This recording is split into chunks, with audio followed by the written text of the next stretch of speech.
ನಮಸ್ಕಾರ, ಚಿಟ್ಟೆ ಹೆಜ್ಜೆಗೆ ಸ್ವಾಗತ. ಸದ್ಯ ಈಗ ಜಿ ಕನ್ನಡ ವಾಹಿನಿಯಲ್ಲಿ ಪ್ರಸಾರವಾಗಲಿರುವ ಕರ್ಣ ಧಾರಾವಾಹಿಯ ನಾಯಕ ಕಿರಣ್ ರಾಜ್ ಅಂತ ಎಲ್ಲರಿಗೂ ಗೊತ್ತಿರುವ ಮಾಹಿತಿ. ಆದರೆ ಕರ್ಣನ ನಾಯಕಿಯರು ಯಾರು ಗೊತ್ತಾ? ಕರ್ಣನಿಗೆ ಒಬ್ಬ ಅಲ್ಲ, ಇಬ್ಬರು ನಾಯಕಿಯರು. ಹೌದು, ಅದರಲ್ಲಿ ಒಬ್ಬ ನಾಯಕಿ ಭವ್ಯ ಗೌಡ ಅಂತ ಎಲ್ಲರಿಗೂ ಗೊತ್ತಿರುವ ಮಾಹಿತಿ. ಆದರೆ ಇನ್ನೊಬ್ಬ ನಾಯಕಿ ಮೋಕ್ಷಿತಾ ಪೈ ಎಂಬ ಮಾತುಗಳು ಕೇಳಿ ಬಂದಿದ್ದವು. ಮೋಕ್ಷಿತಾ ಪೈರವರು ಈ ಧಾರಾವಾಹಿಯ ನಾಯಕಿ ಅಲ್ಲ.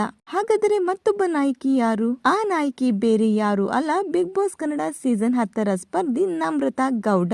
ನಮ್ರತಾ ಗೌಡರವರು ಈ ಧಾರಾವಾಹಿಯಲ್ಲಿ ಮುಖ್ಯ ಪಾತ್ರದಲ್ಲಿ ಕಾಣಿಸಿಕೊಳ್ಳಲಿದ್ದಾರೆ. ನಮ್ರತಾರವರು ಅಕ್ಕಾಳಾಗಿ ಹಾಗೂ ಭವ್ಯ ಗೌಡರವರು ತಂಗಿಯಾಗಿ, ಅಂದರೆ ಇವರಿಬ್ಬರು ಅಕ್ಕ ತಂಗಿಯಾಗಿ ಕಾಣಿಸಿಕೊಳ್ಳಲಿದ್ದಾರೆ. ಇಲ್ಲಿ ಕರ್ಣ ಪ್ರೀತಿಸಿದ್ದು ತಂಗಿಯನ್ನ, ಆದರೆ ಪರಿಸ್ಥಿತಿಯ ಕೈಗೊಂಬೆಯಾಗಿ ನಾಯಕಿಯ ಅಕ್ಕಳನ್ನ ಮದುವೆಯಾಗುತ್ತಾನೆ. ಇನ್ನು ಭವ್ಯ ಹಾಗೂ ನಮ್ರತಾ ಇವರಿಬ್ಬರಲ್ಲಿ ಕಿರಣ್ ರಾಜ್ ರವರಿಗೆ ತಕ್ಕ ನಾಯಕಿ ಯಾರು ಅನ್ನೋದನ್ನ ಕಮೆಂಟ್ ಮೂಲಕ ತಿಳಿಸಿ. ವಿಡಿಯೋ ಇಷ್ಟವಾದರೆ ಲೈಕ್ ಹಾಗೂ ಶೇರ್ ಮಾಡಿ. ನಮ್ಮ ಚಿಟ್ಟೆ ಹೆಜ್ಜೆ ಚಾನೆಲ್ ನ ಸಬ್ಸ್ಕ್ರೈಬ್ ಮಾಡಿ. Thank you.